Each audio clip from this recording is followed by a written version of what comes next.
Bonsoir et bienvenue à Vanity Gallery. Aujourd'hui, nous sommes heureux de recevoir donc Silver Jarosson, artiste plasticien, Jean-Louis Poitevin, qui est critique d'art, docteur en philosophie, rédacteur en chef de la revue en ligne TK21. Bonsoir. Et Peng Ping, artiste plasticien, qui vient de Chine. Bonsoir. Bonsoir.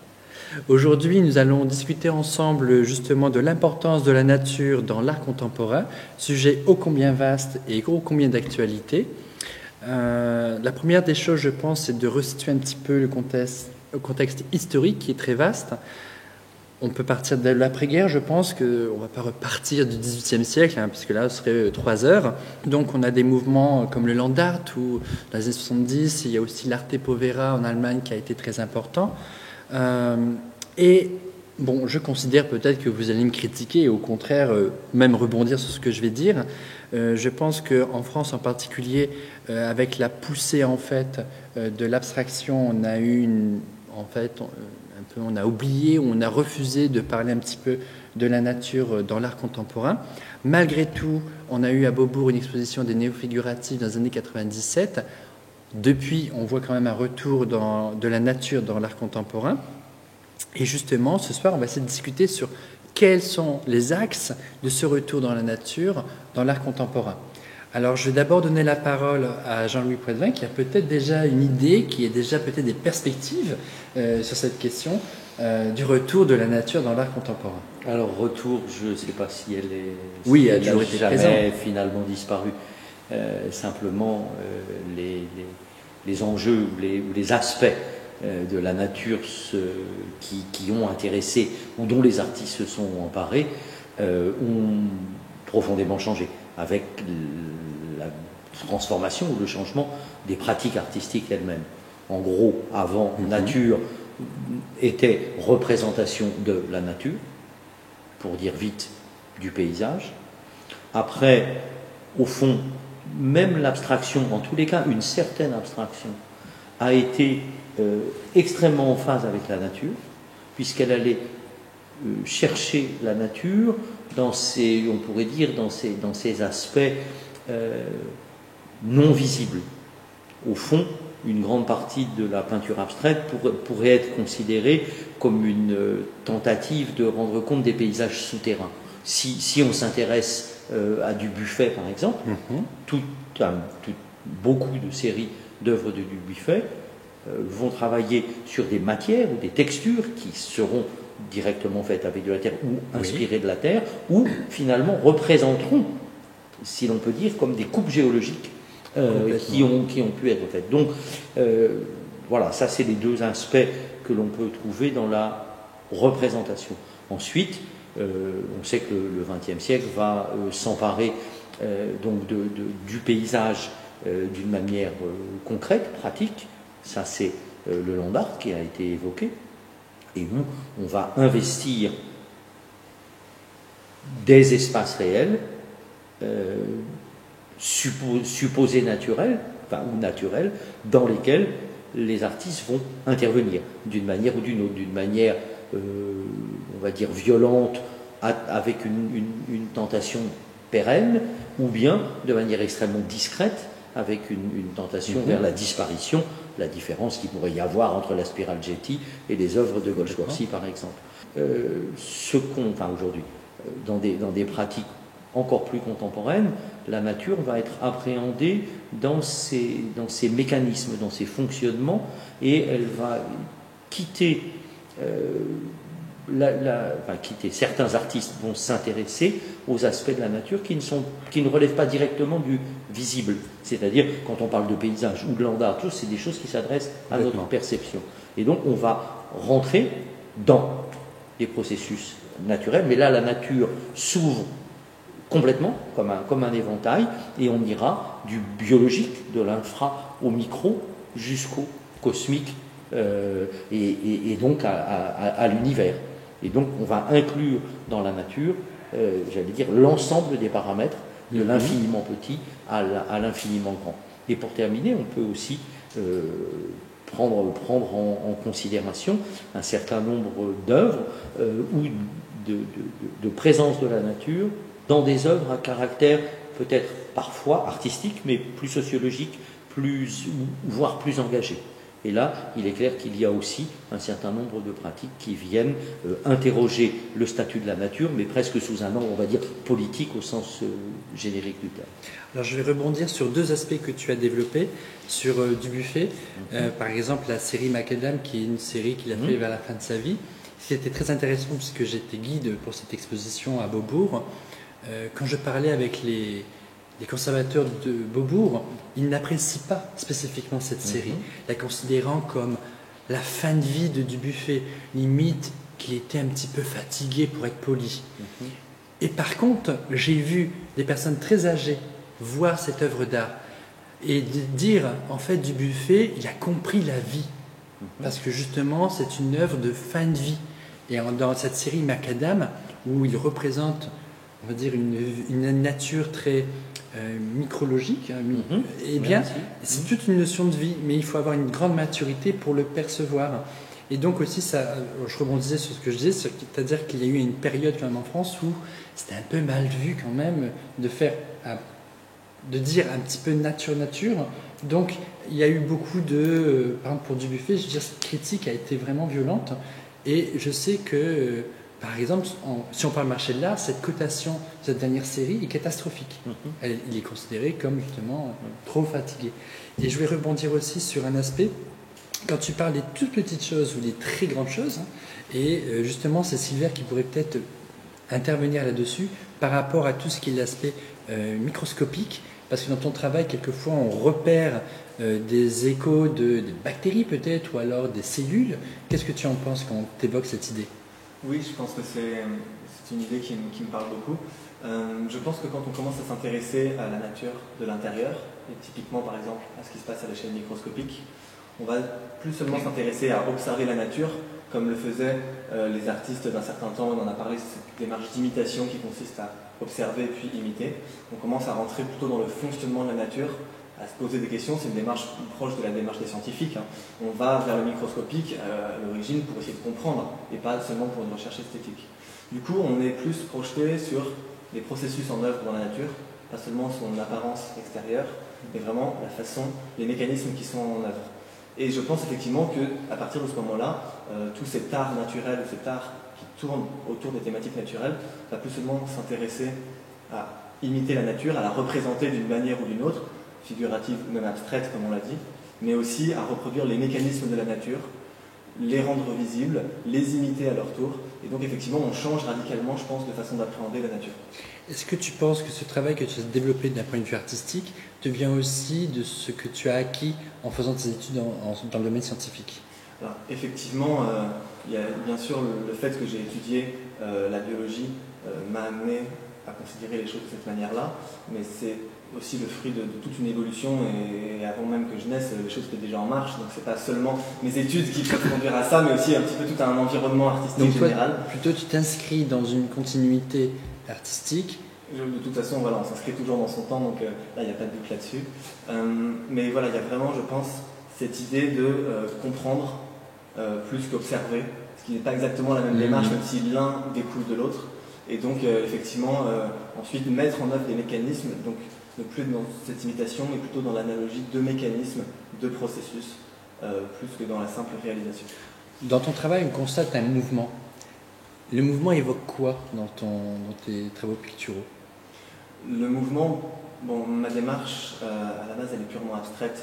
Je ne suis donc pas dans l'idée de faire un mouvement qui va ressembler à des mouvements existants. Donc il ne s'agit pas de faire des mouvements qui seraient le mouvement des vagues, qui seraient les mouvements du vent ou les mouvements des météorites dans l'espace. Si on retrouve parfois dans certaines de mes œuvres des choses qui ressemblent à tout ça, parce que ces exemples que je cite, les mouvements du vent, les vagues, ce sont des choses qu'on voit effectivement dans mes tableaux, qu'on m'a souvent dit, et c'est assez évident même dans certaines de mes œuvres. En réalité, ce n'est pas du tout dans un but d'imitation, mais plutôt ce sont des choses qui apparaissent, j'allais dire, malgré moi. C'est pas du tout une volonté que de faire des œuvres qui vont ressembler à des vagues, c'est pas une volonté de mettre en œuvre des processus identiques à ceux de la nature. Ce sont simplement que parfois, à une même cause découle un même effet. Et donc, on va se retrouver avec des effets qu'on obtient qui sont ceux que la nature elle-même a déjà mis en œuvre, parce que voilà, les mêmes forces s'appliquent aussi bien sur une toile que dans la nature. Alors peut-être que toi, Jean-Louis, tu peux rebondir sur le fait que le spectateur essaie toujours de reconnaître des formes qu'il connaît, même dans un tableau abstrait. Inconsciemment, il essaie toujours de se rattacher à des vagues ou justement, comme tu dis, à des mouvements de nuages, alors qu'il y a une réinterprétation de la part du spectateur par rapport à son parcours, par rapport à sa vie. Est-ce que justement ce regard au cours du XXe siècle et XXIe siècle aurait évolué justement? Qu'est-ce que tu en penses? Je suis pas sûr qu'il ait, enfin, je suis pas sûr qu'il ait évolué. Il a évolué dans la mesure où, en effet, des œuvres comme celle de Silver peuvent être, mais il y en a eu d'autres aussi avant, peuvent être reçues de manière plus voilà, sans être immédiatement rejetées par un mais qu'est-ce que c'est? Donc il y a eu une transformation, on va dire, culturelle qui a été relayée, bon, etc., médiatisée par des décennies, malgré tout, de présence de l'art contemporain, même sur de très grands médias. Donc là, on peut considérer que ce point-là est acquis et qu'il marque une différence. Après, il est vrai que, mais ça nous amènerait à faire, je ne sais pas, de la psychologie ou de la psychologie de la forme. Pourquoi on a besoin de reconnaître, pourquoi on est tenté par ça, et dans quelle mesure il y aurait potentiellement des étapes possibles entre une première perception ou une première réaction, éventuellement un intérêt parce qu'on serait quand même attiré par quelque chose, jusqu'à non pas atteindre la vérité de l'œuvre, mais passer sur le besoin de reconnaître une forme pour accepter, non pas qu'il n'y ait pas de forme, mais peut-être que le regard qu'on porte sur ces formes soit plus ouvert, c'est-à-dire qu'il y ait 2, 3 ou X possibilités dans leur lecture. Il n'y en a pas 10 000, mais il peut y en avoir quelques-unes. Est-ce que tu penses que ça rassure un petit peu le spectateur que de deviner des formes? Mais de toute façon, on peut pas empêcher. Si on regarde le travail de Pengpi, qui est aussi là, en tous les cas les sculptures, le travail sur le bois, eh bien lui-même récupère des bois flottés ou des bois qui sont dans l'eau et va les amener en les transformant à minima d'une certaine manière pour les conduire à l'expression de. Mais à l'expression de quoi? Mais à l'expression de quelque chose. C'est tout d'un coup, ils vont se mettre à parler une deuxième langue. Complètement. Voilà, donc de toute façon, l'art est une seconde langue par rapport à la langue ou aux langues de la nature. Justement, je vais pouvoir rebondir par rapport à Pengping, merci.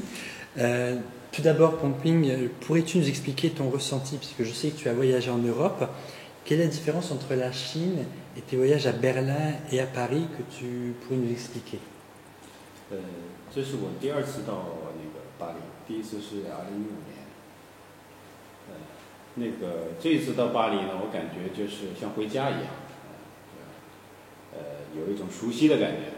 然后后来呢，我又去了一趟这个柏林然后在这个柏林到这个科隆，也看了一些柏林的这个现代建筑，因为柏林它是被炸毁过，所以它又重新建，然后它有就是很多的现代元素跟它的这个古典的元素结合。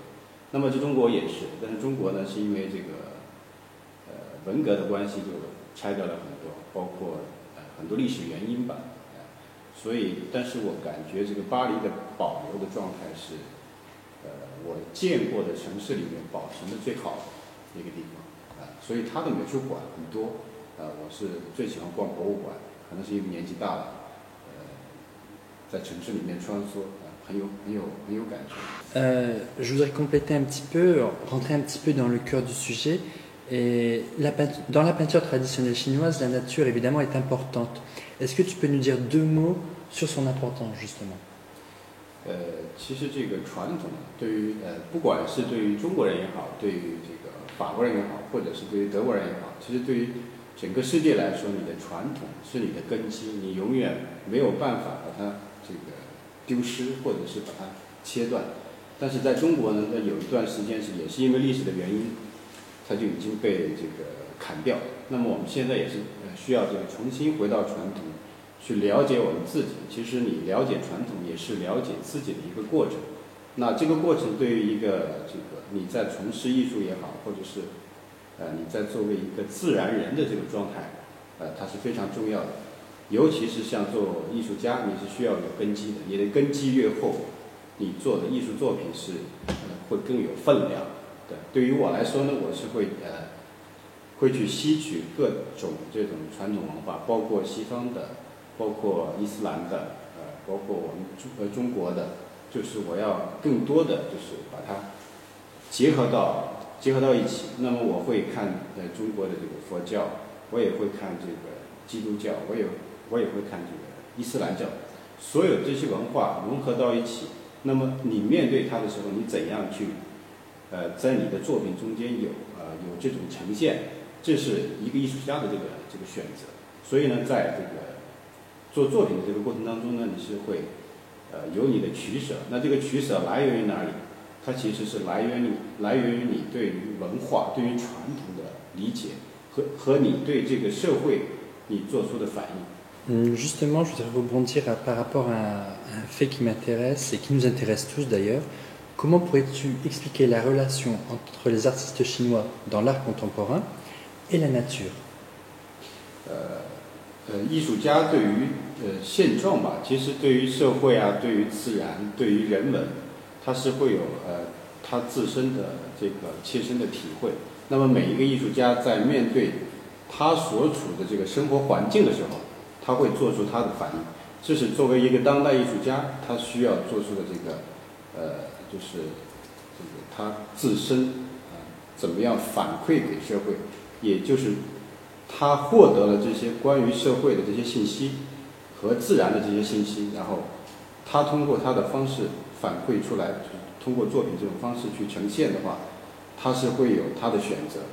那我觉得这个现在越来越多的这个艺术家会用各种不同的方式去反映社会，反映跟自然的这个关系。我是比较关注自然这个话题，也是比较关注社会跟人的这种关系这个话题的一个艺术家。所以我在选择作品的时候，可能会有的就是针对这个社会，针对大自然的一些这个比较尖锐的问题的一些反应。那么也有很多艺术家会通过这个视频呢，也会通过这个短片或者是电影，还有很多种手段去反映自然。当然在中国现在这个污染啊，包括它的这个 PM2.5 都非常的就是受到人们的这种关注，所以也有很多艺术家就是开始就是做类似于这样的这个作品。当然不仅仅是就是关于自然还有关于社会、关于人文、关于地理。那我的生活环境就是我从小是生活在一个农村，所以我从小是跟这个草啊、树啊、水啊打交道的，就从小就在泥巴里面滚的这样的一个状态。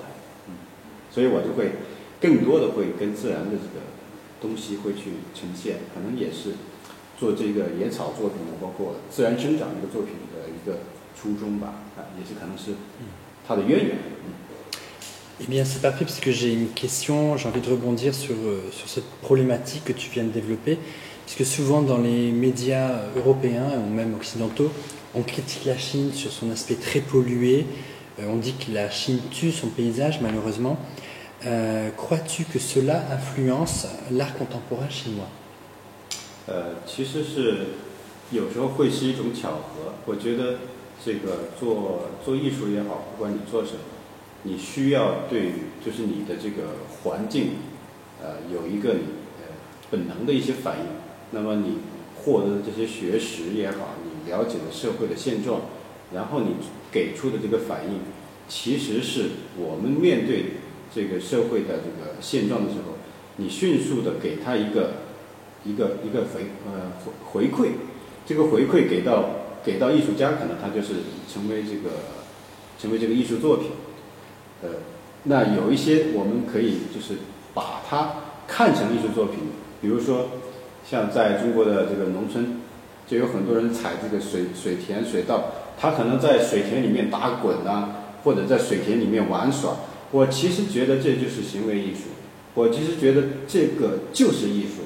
有时候我会看到一些小孩子在这个池塘里面游泳，游得很开心啊，荡来荡去，荡来荡去，溅起很多的浪花，太美了，这就是艺术，我是这么认为。那有时候可能我们会用这种很尖锐的方式，用这种很直接的方式，我们说用行为，或者是用这个纪录片的方式去呈现，其实也是可以。那么现在有很多的这个艺术家开始关注这样的污染也好，包括这个我们现在北京刚刚在发生的一个问题，就是很多艺术家，包括这个低端人口被清理出北京，其实它也是一个社会问题，其实是很笨的一个方式。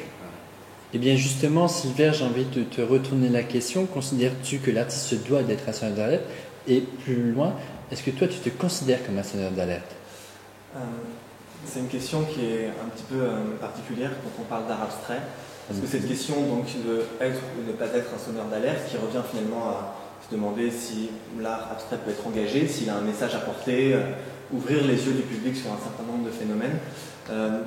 Quand il s'agit d'art abstrait, on est toujours un petit peu en porte-à-faux, on ne sait jamais exactement qu'en penser. Est-ce que vraiment l'art abstrait peut porter un message, ça certainement, mais un message suffisamment explicite pour vraiment être dans la dénonciation, ou en tout cas dans la mise en avant d'un phénomène, d'un problème, quel qu'il soit. Je pense que l'art abstrait, généralement, il n'y a pas de message qui soit vraiment explicite. Donc s'il y a effectivement la possibilité de lancer une alerte, je pense qu'elle est un petit peu plus implicite, ou de ce fait peut-être un petit peu moins marquante.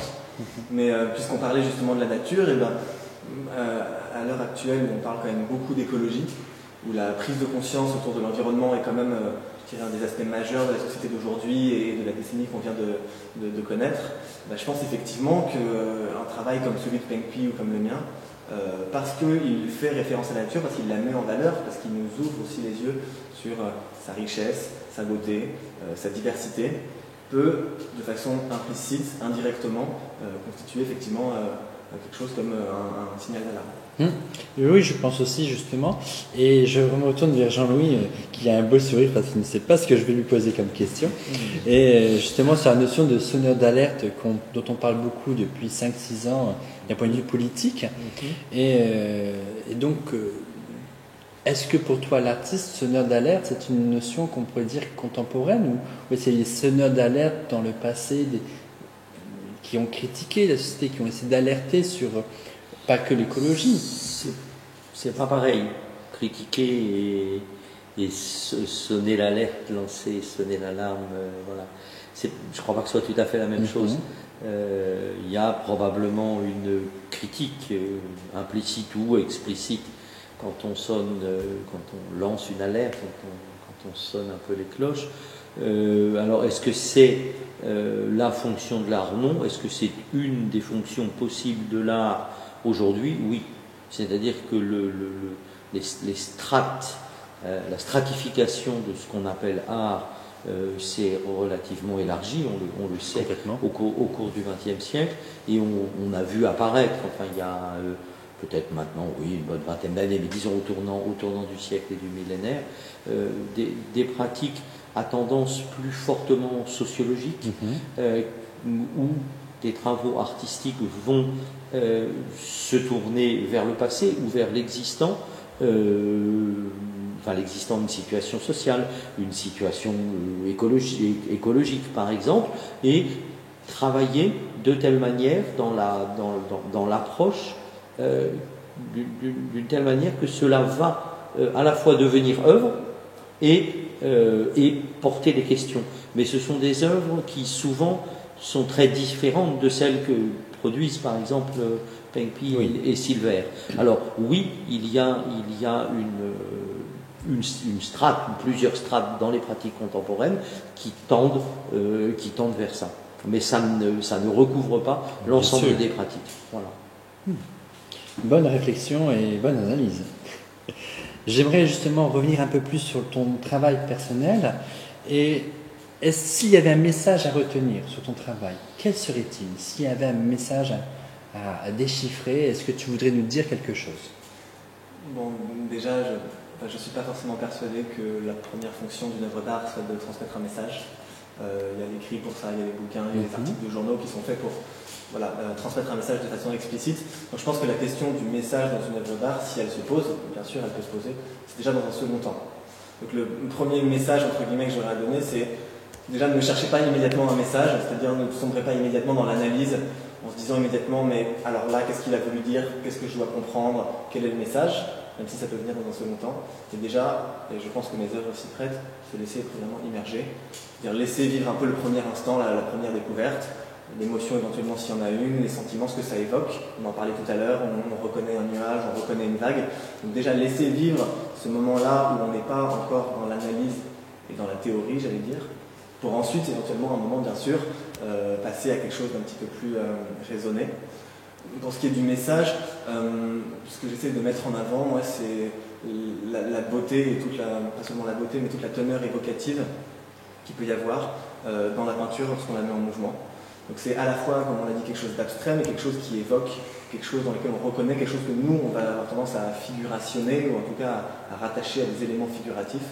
Donc c'est une façon peut-être aussi de montrer, comme ce qu'il y a sur l'étoile ressemble énormément au monde naturel, indirectement de justement porter un message qui serait de type écologique, à savoir regardez un petit peu la beauté du monde, voyez ce qui se passe, vous trouvez que ça ressemble à des éléments naturels et vous appréciez, bon, donc la nature est belle, on est d'accord, donc c'est aussi une façon indirectement de faire passer un message sur la nécessité de protéger ces choses-là, sur les similarités, sur finalement tout ce qui est là, tout autour de nous, dans le monde naturel. Et il ne s'agit pas seulement de parler des grands déserts ou des grandes forêts du bout du monde, mais du jardin qu'on a en bas de chez soi. On se rend compte que là, sous nos yeux, il y a effectivement toute une nature qui vit, qui est très belle, à une échelle microscopique, mais aussi à notre échelle à nous, que parfois on ne regarde pas. Super, très intéressant. Et justement, j'ai envie de rebondir avec Pongping sur un peu le même type de question. Si on devait expliquer un peu ton travail, qu'expriment justement tes œuvres au niveau des couleurs, au niveau des mouvements, qu'est-ce que cela signifie selon toi? 我的这些作品就是这次到巴黎展览的这些作品呢，就是它相对来说就是我作品的一部分，那么还不是我作品的全部。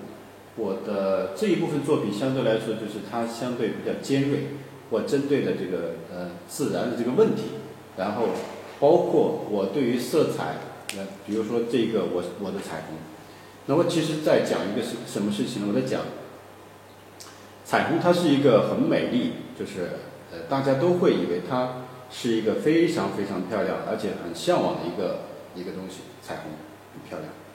但是隐藏在彩虹的背后，可能是无穷无尽的悲伤。所以在彩虹的这个表面，我做的这个就是我用我的方式做的方式，就是它是非常非常锋利的这些东西。为什么是锋利的东西？它可能会伤害到你。这种伤害可能它是致命的伤害，因为它是在你最美丽、最得意忘形的时候，突然给你一枪，或者是给你一刀这就是我可能在传达这个意思吧。也其实是这个社会它的一个现状，看上去表面好像很漂亮，而且就是各方面都是你感觉这个社会已经繁荣了，但其实在它的内部已经开始腐烂，已经开始变质。其实跟这一样。那么像这个木头也是，它是从这个地底下挖起来的，它已经腐烂过了，也已经经过腐蚀，经过这个钙化，然后呢经过碳化了。那么现在我把它所有的这些能够让它更圆润的让它圆润，另外能够让它更锋利的让它更锋利，其实也是在传达这个意思，就是它会有伤害你的地方，不管它是历史也好，它是未来的美好也好。Merci Pongping, et justement j'aimerais qu'on s'oriente déjà vers la fin de cette table ronde, fort intéressante, et peut-être voudriez-vous ajouter une petite réflexion, une maxime ou alors un coup de gueule, que sais-je? Est-ce que vous auriez des revendications à prononcer ou un petit message à passer même à vos plus proches? Revendications, pas forcément, mais il y a quelque chose que j'ai réalisé en travaillant la peinture.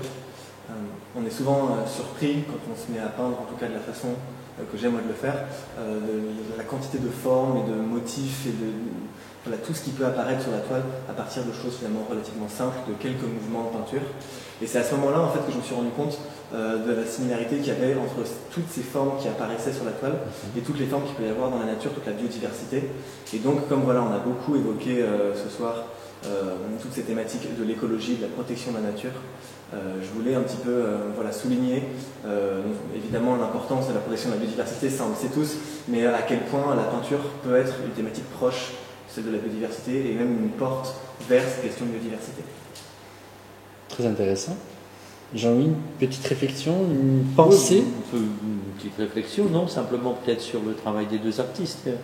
Si j'ai évoqué que ce qu'on appelait nature aujourd'hui était un éventail qui se dépliait du micro au macro, eh bien, à travers deux artistes, peut-être on n'associerait pas le travail avec celui de la nature de manière tout à fait immédiate, encore que, eh bien, on voit que on parcourt tout simplement là ce spectre. Des éléments dans les toiles de Silver peuvent, pour certains, évoquer le micro, l'infiniment petit, ou le cachet, ou en tous les cas des choses qu'on ne voit pas à l'œil nu, et en particulier l'arc-en-ciel que nous avons à droite de Penpi vient, lui, évoquer le cosmos. Donc, en ce sens, voilà, cette exposition, à travers deux artistes, montre comment le spectre de la nature, le spectre de la nature s'est déplié, j'allais dire, pour venir nous hanter sous d'autres formes. Et je laisserai le mot de la fin à Peng-Ping, justement. Qu'aimerais-tu nous laisser comme petit message? 其实我觉得不光是这个自然这个课题吧，我可能会研究比较多的这个课题，包括宗教美学，包括这个中国传统文化，包括这个西方古典的艺术。那么对于我个人来说呢，我会更多的去倾向于自然。为什么呢？因为我生活从小的这个环境是给到我这样的一个非常非常就是接近阳光，然后接近这个水草。所以你可以释放你生命的这种活力。可能在往后的这些岁月里面，我也会更多的就是投入到用身体去更多的用我的身体去做艺术，更多的用我的这个热情也好，用我的这个思维或者是我的思想，就是我了解到我所有了解这个整个地球的它文化，我吸纳的能够有多少，然后给出我的反应。我觉得这样应该是未来我会在更多的这个方向上面做一些尝试。谢谢。Eh bien, merci beaucoup de cette discussion, de cet échange. Encore un bel échange entre justement l'Europe et la Chine. Et espérons que Vanity Gallery ait encore le plaisir de recevoir des artistes aussi intéressants et curieux de la vie. Merci à tous.